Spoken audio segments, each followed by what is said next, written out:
Diri ang post. So, ano siya, no? So, example, kanang cellphone. Diba, cellphone. Kung saan may abstract encapsulation ano? Hindi. Dili ba makita? Kung saan may abstract ano? Where? Abstract? Cellphone itself. Abstract. Kung saan nakita nyo nila, may abstract. Kung saan sunan nyo niya? Ha? Okay, anak. Wala yung encapsulation. So, muna rin mula, kapatay mga tao kasimpo na kayo manamit. Anong simpo na rin kayo ng tuloy, tuloy.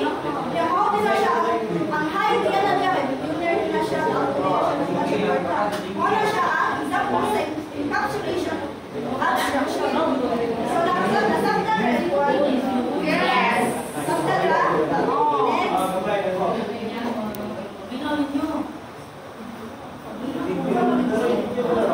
Next. So inheritance in OOP means a new class contains properties and behaviors from existing class.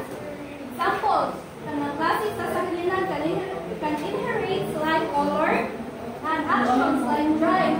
So, example, mahunin siya bikes, cars, buses, trucks. So, kaning bikes, di ba lang na siya pedal?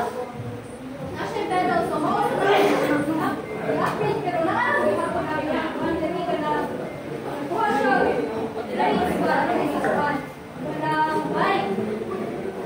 So, more siya i-upgrade, pero naalang di ba kuhaan, grades niya. Next is, ang importance is it promotes both reuse as to the natural hierarchy. Dayon, muna siya kanang this helps avoid rewriting code and allows for building relationships between classes. Additionally, subclasses like electric car, pwede siya mo-add pa ng new features or change existing ones still keeping the inherited traits from the car class. Next, guys. Next, guys, polymorphism. So, polymorphism means many forms.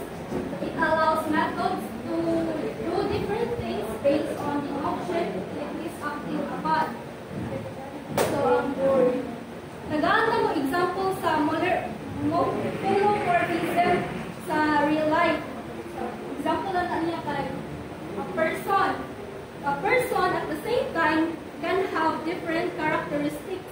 Like a man, at the same time, father siya. Father and husband as well as employee. So, same siya din sa kanang example galing. Tanawa din ang example. Cars niya, no?